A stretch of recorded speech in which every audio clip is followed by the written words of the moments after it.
마가복음 1장 35절로 39절의 말씀 우리 같이 보도록 하겠습니다. 자, 다 찾으셨으면 우리 한 목소리로 합독하도록 하겠습니다. 1장 35절부터 39절입니다. 다 같이 읽습니다. 시작. 새벽 아직도 밝기 전에 예수께서 일어나 나가 한적한 곳으로 가사 거기서 기도하시더니 시몬과 및 그와 함께 있는 자들이 예수의 뒤를 따라가 만나서 이르되 모든 사람이 주를 찾나이다. 이르시되 우리가 다른 가까운 마을들로 가자. 거기서도 전도하리니 내가 이를 위하여 왔노라 하시고 이에 온 갈릴리에 다니시며 그들의 여러 회당에서 전도하시고 또 귀신들을 내쫓으시더라. 아멘. 자, 오늘 마가복음 1장 35절 39절의 말씀을 가지고 전적인 은혜 복음 9번째 말씀을 같이 나누도록 하겠습니다.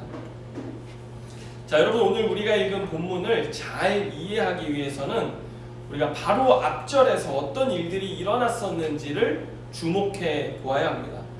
여러분, 가버나움 온 동네에 엄청난 하나님 나라의 역사가 일어났다는 것을 우리가 앞부분에서 배우지 않았습니까? 수많은 병자가 고침받고 수없이 많은 귀신이 떠나가며 하나님 나라의 권세가 정말 이 땅 가운데 임했습니다. 마귀의 권세가 물러나가고 하나님의 생명의 역사가 나타나니 병든 자들이 고침받고 회복되는 일들이 막 일어났습니다. 예수님께서는 그 부흥의 현장에서 정말 얼마나 그 많은 모인 자들을 돌보시느라 애쓰셨는지 밤이 지나도 피곤을 무릅쓰고 거기에 있는 모든 모인 자들을 주님이 고치셨는데, 여러분, 사람은요 눈앞에 있는 어떤 일이 잘 되기 시작하면요 그것에 도취되어져 버리기 마련입니다. 그래서 잘 되는 그 일에 더 심취하게 되고요, 때로는 더 큰 결과를 보기 위해서 물불을 안 가리고 막 뛰어들게 되기도 합니다. 그러다가 어떤 일들도 일어납니까? 때로 방향을 잃어서 큰 위험에 처하게 되기도 하는데요, 성공 속에 있을 때는 마치 구름 위에 붕 떠 있는 것 같아서 성공의 기분이 너무 좋아 그것을 즐기느라 정신없게 되는 것이 이 사람의 모습입니다. 그런데 오늘 예수님께서는 그러한 성공 속에서 우리가 어떤 길을 선택해야 할지 그 선명한 기준을 보여주시는데, 자, 오늘 본문 35절 말씀을 한번 다시 보면 새벽 아직도 밝기 전에 예수께서 일어나 나가 한적한 곳으로 가사 거기서 기도하시더니 라고 말씀합니다. 여러분, 예수님께서는 밤늦은 사역을 마치시고 몸도 마음도 많이 피곤할 수밖에 없는 그런 상황 속에 이제 해가 떠버리면 또 사람들이 막 몰려오잖아요. 그리고 사람들이 또 일을 하러 나가기 때문에 예수님께서는 새벽이 아직 밝기도 이전에, 해가 뜨기도 전에 일어나 한적한 곳으로 나가서 기도하셨다라고 하는 것입니다. 그런데 여러분, 오늘 읽은 이 본문에서 한적한 곳이라고 하는 이 단어가 어떤 단어와 동일한 단어냐면은 광야와 동일한 단어입니다. 여러분, 우리가 예수님께서 광야에서 마귀에게 시험 받으시는 그 장면을 보면서 광야가 어떤 곳인지 이해하지 않았습니까? 우리가 광야는 그 헬라어로 보면 미드바르라고 했잖아요. 그런데 말씀을 뜻하는 히브리어는 뭐라고 그랬어요? 다바르라고 했고, 또 지성소를 뜻하는 것은 드비르라고 해서 이 세 단어가 동일하게 같은 어근을 가지고 있는 단어입니다. 그래서 광야는 다름 아닌 하나님의 말씀이 있는 곳이고, 광야는 다름 아닌 주님이 거룩하게 임재하시는 지성소와 같은 기능을 하는 곳이라는 것을 제가 그때 말씀드렸는데, 오늘 주님께서는 사역의 성공에 도취될 수 있는 그때에 피곤함을 무릅쓰고 일찍 일어나서 어떻게 하셨습니까? 삶의 우선순위를 하나님 앞에서 보내는 것으로 정하셨다라고 하는 것입니다. 주님 왜 그러셨을까? 오늘 본문 36절, 37절을 보면 그 이유가 나와 있습니다. 한번 같이 읽어볼까요? 다시 한번 36절, 37절 읽습니다. 시작. 시몬과 및 그와 함께 있는 자들이 예수의 뒤를 따라가 만나서 이르되 모든 사람이 주를 찾나이다. 예. 여러분 이 말씀을 보면요, 벌써 이른 아침이잖아요. 그런데 제자 시몬 베드로를 앞장 세워서 거기에 함께 있는 자들이라고 말씀하는데, 여러분 우리가 이 동일한 말씀이 기록되어져 있는 누가복음 4장에 가보면요, 무리들이라고 되어 있습니다. 벌써 새벽 이 동이 트기도 전에 예수님이 나가시자 무리들이 막 예수님을 찾아가지고 만나러 왔다라고 기록하고 있거든요. 예. 여러분 그런데 여기 본문에서 아주 중요한 단어가 하나 있습니다. 한번 여러분 볼펜이 있으시면 동그라미를 쳐보시면 좋겠습니다. 여기 37절에 보면 모든 사람이 주를 찾나이다라고 할 때 이 찾다라고 하는 이 단어가 굉장히 부정적인 용례를 가진 단어라는 것입니다.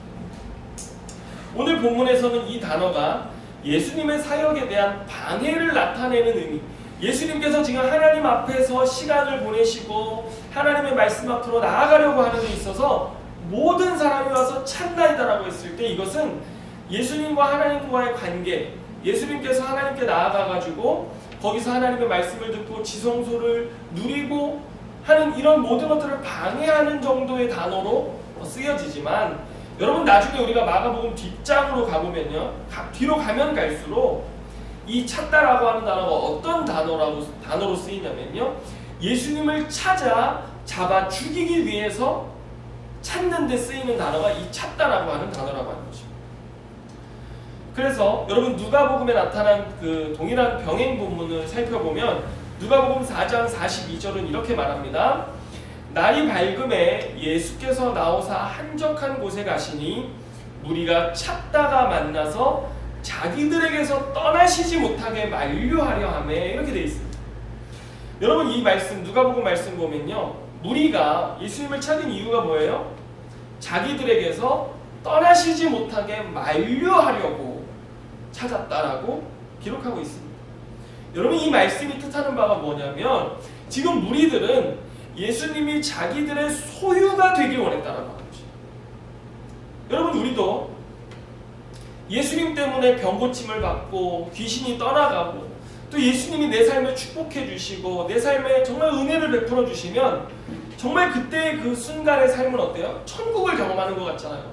하나님이 길을 열어주시고 직장의 길을 열어주시고 사업의 길을 열어주시고 삶의 문을 열어주시고 내 삶에 나를 죽음에서 건져주시는 기적적인 치유의 역사, 놀라운 은혜의 역사를 베풀어 주신다고 생각하면요, 정말 천국을 경험하는 것 같아서 주님, 정말 주님 저를 떠나지 마시고 나와 함께하여 주시옵소서, 저에겐 주님만 있으면 됩니다라고 이렇게 고백하지만, 여러분 오늘 이 무리들이 이와 같은 동일한 은혜 속에서 주님을 찾고 구했던 이유가 뭐예요? 주님을 내 소유 삼으려고 했다라고 하는 것입니다. 그래서 예수님이 가버나움의 이 동네를 떠나지 않고 계속 자기들과 함께 계시길 바랬는데 그 일에 앞장섰던 사람이 누구예요? 다름 아닌 제자 베드로였다라고 하는 것입니다. 여러분 제가 앞서서 찾다라고 하는 단어가 나중에 가면 예수님을 찾아 죽이려고 하는 의미로 쓰인다라고 하지 않았습니까?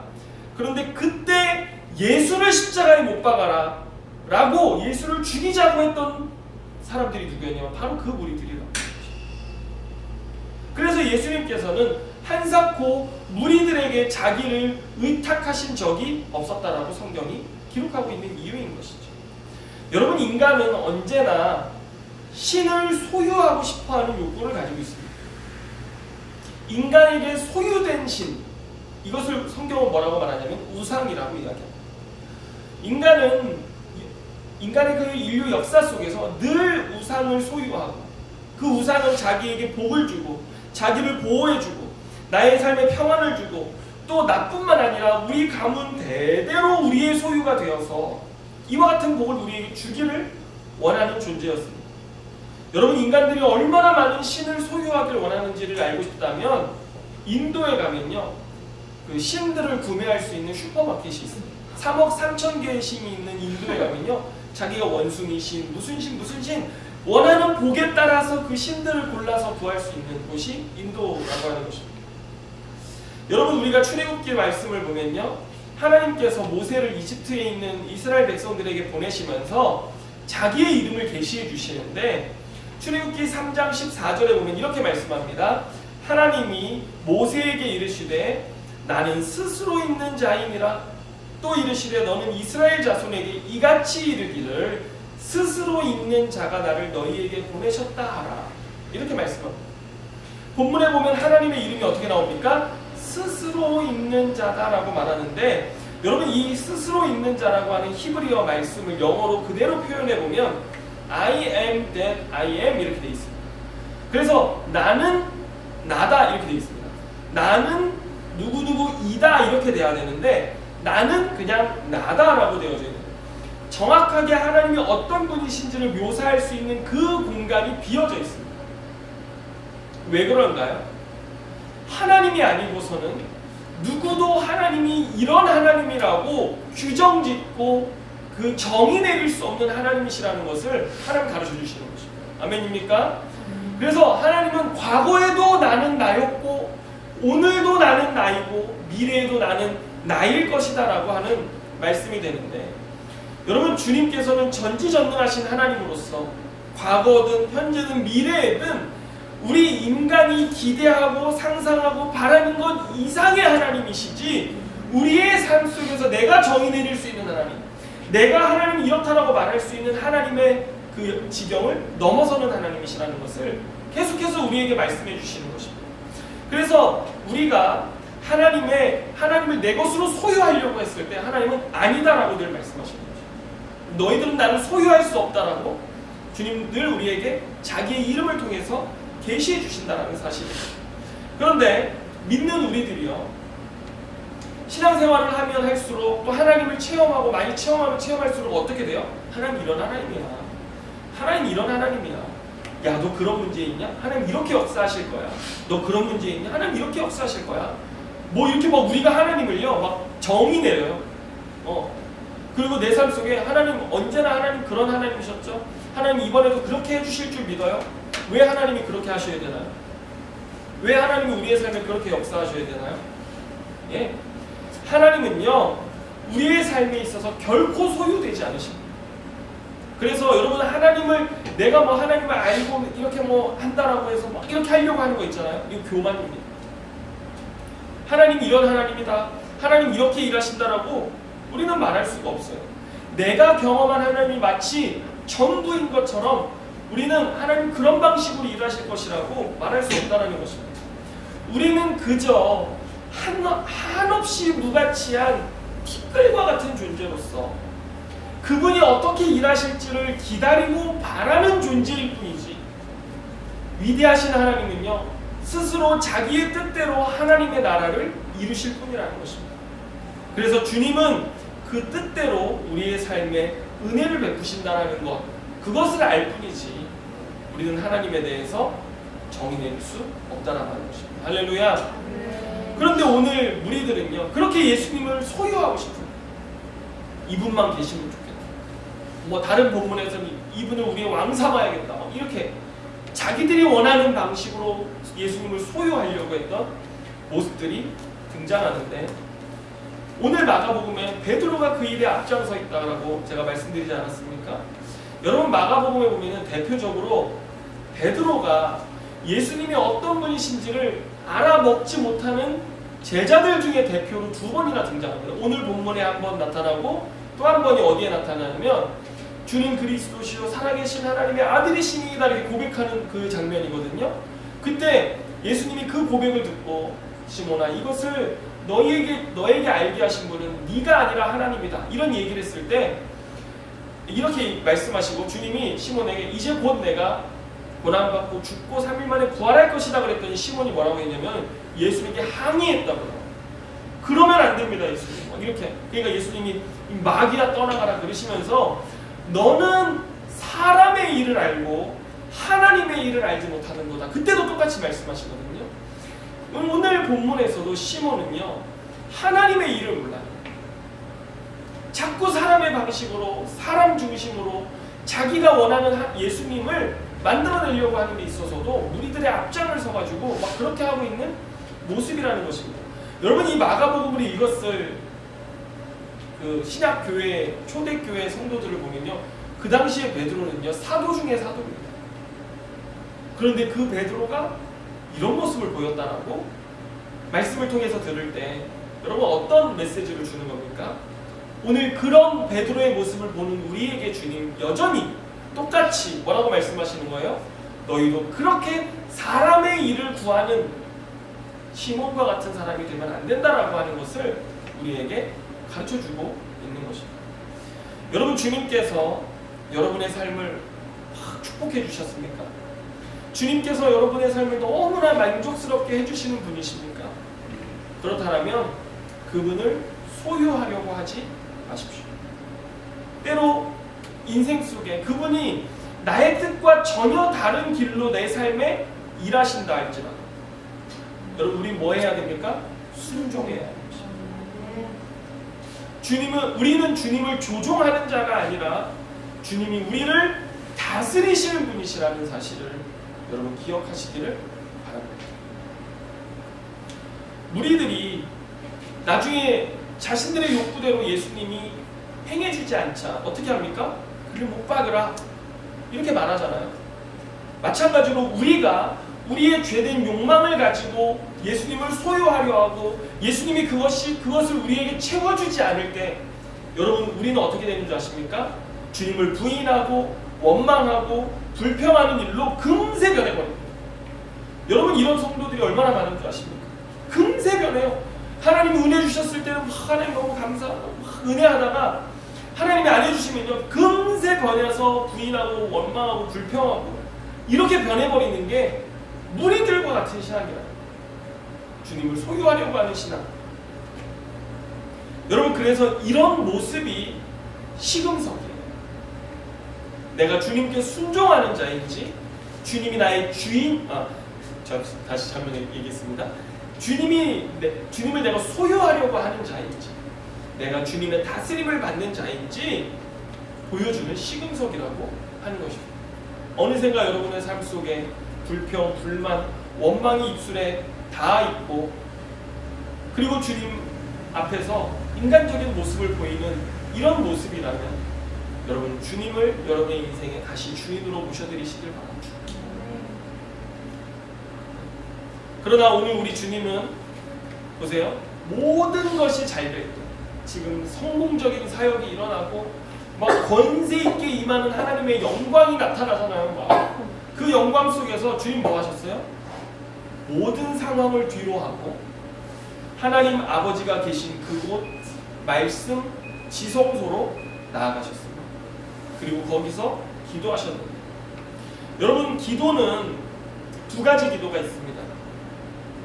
첫 번째는 주님 이거 해주세요, 주님 저거 해주세요, 이렇게 우리의 필요를 아뢰는 간구의 기도가 있고, 또 하나는 주님 제가 주님의 말씀대로 살아갈 수 있게 하여 주시옵소서. 주님 제가 그 말씀을 실천할 수 있게 하여 주시옵소서. 주님 제가 그 말씀을 살아낼 수 있는 능력을 주시옵소서. 이렇게 주님 앞에 그 말씀을 순종하겠다라고 하는, 주님의 뜻을 순종하겠다라고 하는 서약적 기도가 있습니다. 대표적인 것이 주기도문입니다. 여러분, 주기도문은 막 자다 가위 눌렸을 때 막 외우는 그런 무슨 요술 같은 그런 주술이 아니에요. 주기도문은 서약의 기도입니다. 주님, 하나님의 나라를 구합니다. 하지만 제가 그 하나님의 나라 뜻이 하늘에서 이루어진 것 같이 땅에서도 이루어지는 그 삶을 살아가는 제자가 되겠습니다 라고 하는 믿음의 고백이 주기도문이거든요. 그런데 오늘 예수님께서 지성소와 같은 그 광야에 나아가서 하나님의 말씀 앞에서 드렸던 그 기도는 어떤 기도냐면은 바로 서약의 기도라고 하는 것입니다. 하나님의 통치를 받고 하나님의 말씀을 듣고, 주님 오늘 이렇게 부흥의 현장 속에, 이렇게 놀라운 하나님의 역사의 현장 속에 내가 있을지라도 주님 가라 하시면 제가 떠나겠습니다. 그러나 주님이 멈추라 하시면 제가 멈추겠습니다. 그 기도, 서약의 기도를 드리는 자리가 되었던 것이죠. 그래서 38절에 보면 그것을 증거합니다.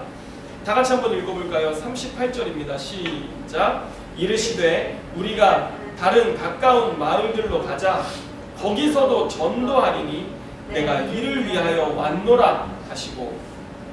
여러분, 여기 본문에 보면요, 내가 이를 위하여 왔노라 라고 하는 것을 신적 필연이라고 합니다. 예수님은 그 일을 위해서 오신 신적인 메시아 아니십니까? 그래서 필연적으로 그 말씀을 하시면서 하나님의 뜻대로 걸어가시는 그 삶, 이것을 신적 필연이라고 하는데, 지금 예수께서는 그리스도로서 마땅히 자기가 가야 할 사명의 길을 아버지로부터 듣고 거기에 순종하는 신적 필연의 길을 걸어가셨다라고 하는 것입니다. 여러분, 솔직히 주님도 갈릴리 가버나움에서 그 부흥의 영광, 정말 놀라운 하나님 나라의 역사의 그 영광을 조금이나마 만끽하고 누리실 수 있는 자격이 없습니까? 예? 때가 아닌 것입니까? 아니요, 주님 충분히 누리실 수 있는 분이셨습니다. 그런데 아버지께서는 거기에 있지 않았던 것입니다. 아버지의 마음이, 아버지의 눈길이 거기에 있지 않았기 때문에 그것을 말씀의 장소인 광야에서 기도를 통해 아신 주님은 거기에 순종하사 그 영광을 맛보지 아니하시고 거기를 떠나 내가 다른 마을들로 가야겠다 라고 순종하시고 결정하셨다라고 하는 것입니다. 예? 사실 뭐 베드로가요, 좀 인간적이긴 하지만요, 인간적인 사람이 때로는 좀 따뜻한 사람이지 않습니까? 와가지고 예수님, 우리들이 지금 어마어마하게 또 찾는다라고 했을 때 거기 가면 얼마나 막 예수님 떠받들고 막 온갖 뭐 환호와 이런 것들을 누리실 수 있는 곳이잖아요. 거기서 좀 더 가르치시고, 이 가르치는 게 나쁜 사역입니까? 아니죠. 가르치시고 또 거기서 더 모인 병자들과 귀신들을 더 치료하실 수도 있고 거기서 얼마든지 하나님 나라의 일들을 감당하실 수 있잖아요. 그런데 예수님은 절대적으로 사람의 필요가 아닌 하나님의 필요를 따라, 하나님의 부르심을 따라 이 땅에 계셨다라고 하는 사실을 잊지 않으셨습니다. 때로 주님께서 아무리 훌륭한 사역을 이루어가고 선한 영향력이 흘러가고 하나님께서 쏟아 부어주시는 것 같은 은혜가 삶에 넘칠지라도 주님은 어떻게 하셨어요? 아버지의 뜻이 어디에 있는지 그 초점을 잃지 않으시려고 기도하셨다라고 하는 것입니다. 여러분, 오늘 우리도 마찬가지입니다. 하나님이 우리의 삶에 축복하시고 은혜 주시고 우리의 삶 속에 하나님의 놀라운 사역의 열매를 맛보게 하시고 여러 가지 것들을 누리게 하실 때 초점이 있잖아요. 아버지의 뜻이 어디 있지? 아버지는 나를 통해 무엇을 하기 원하시지? 아버지께서는 오늘 나에게 어떤 말씀을 살아가라고 하시는 것이지? 여러분, 집중해야 하는 것입니다. 사랑하는 성도 여러분, 우리는 지금 주님의 뜻이 무엇인지 묻고 또 듣고 계십니까? 주님께서 다른 곳으로 가라 하시면 언제든지 내려놓고 떠날 순종의 준비가 되셨습니까? 대강절 넷째 주일입니다. 주님 오실 성탄을 기다리며 제가 여러분들에게 한 가지 적용을 드린다면, 바쁜 삶 속에서 여러분 이번 한 주 동안 한 번이면 됩니다. 잠깐 멈춰서 어디서든 말씀을 펴놓고 읽으면서 주님, 저의 삶을 향한 주님의 뜻은 어디에 있습니까? 이런 상황에 이때에 제가 어디로 가야 하겠습니까? 무엇을 해야 하겠습니까? 주님의 뜻을 묻는 시간 10분만 가져보시기를 바랍니다. 그래서 대강절 이 마지막 주간에 저와 여러분 모두 주님의 음성에 더 가까워지시는 우리 성도들 다 되실 수 있기를 주님의 이름으로 축원합니다. 기도하겠습니다. 하나님 아버지, 감사합니다. 우리가 광야로 나아가기를 원합니다. 연말연시 또 대강절 이때에 또 우리가 주님의 오심을 기다리는 이 순간에 주님의 뜻이 어디에 있는지 우리가 귀를 기울여 묻고 구하며 기도하기를 원합니다. 1년 동안 나의 필요만을 구하고 내가 원하는 것만을 구하고 하나님께서 내 삶에 좋은 일 이루어주시기만을 구했다라면, 하나님, 이 연말연시 우리가 주님 앞에 서서 그 광야에 나아가 주님이 내 삶에 순종하길 원하시는 것이 무엇인지 이제 들을 수 있는 믿음, 들을 수 있는 신앙인이 되게 하여 주옵소서. 오늘 그래서 주님의 그 하나님 나라의 뜻을 이루어드리는 우리의 삶이 되도록 주님 역사하여 주옵소서. 그리고 우리가 때로 주님이 다른 것을 말씀하실지라도 순종하며 그 길을 걸어갈 수 있는 믿음의 삶, 믿음의 성도들 다 되게 하여 주옵소서. 그동안 주님께 감사드리며 예수님의 이름으로 기도드립니다. 아멘.